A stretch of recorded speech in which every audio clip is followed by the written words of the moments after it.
guys, okay, I'm making a new version of my CC deck, and then of course right now I'm thinking about the budget lands that I can use. So I have one cycle over here, which is the Bounceland. ETB tap, and then you bounce the land, and then you tap for 2 mana. Of course you got them over here. And then of course there's also another cycle which give you more flexibility. You can tap for 3 lands, okay.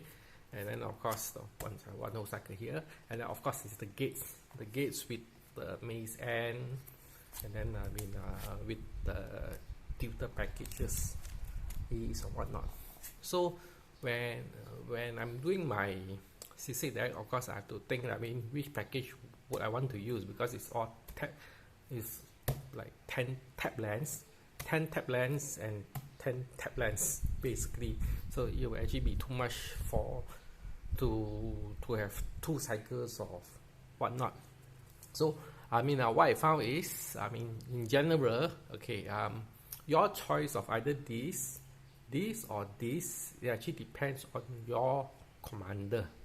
Alright, or another way to say is when your commander is going to see action. Okay, let's go for example. So we start with the easy ones first. Okay, maze end, activate for 3, and then you can search one. Each time you activate for 3, then you can search is a gate out. Okay, alright. Now of course you have your package as well. So for this one, you can always when you're playing with the gates, you can see that you actually need to tap for 3 mana and use your land drop for mazes and what's not. So the involvement is much more higher.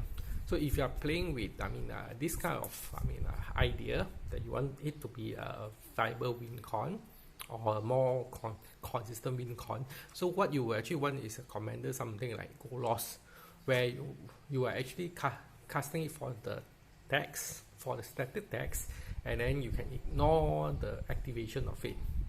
That is the type of the commander that you would want if you want to play with the gate package, or if you want to have more time playing with the gate.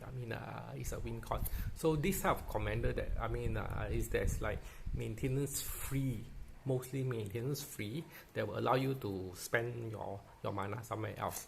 So it's like Go Lost. Alright, okay, that's from my experience. Okay, and then when it comes for this type, those that give 3 mana is what I found is is very good for decks that need the one-time casting, like Joda over here. You see, Joda is 4 mana, and then the next turn when you untap, you want to have your 5th mana available for you, and for you to cast off your 1 big spell. Okay, so which means for this type of tap lands, it's very good for Joda, because you can ram with the sickness is and whatnot, and then during your turn 4 you play this one down, tap, and then turn 5 when you untap it, you can go off. Hopefully, it's like not go off as in combo, but you just go off in your high payoff kind of thing. So what I found is, if you need specific mana, this one is very good.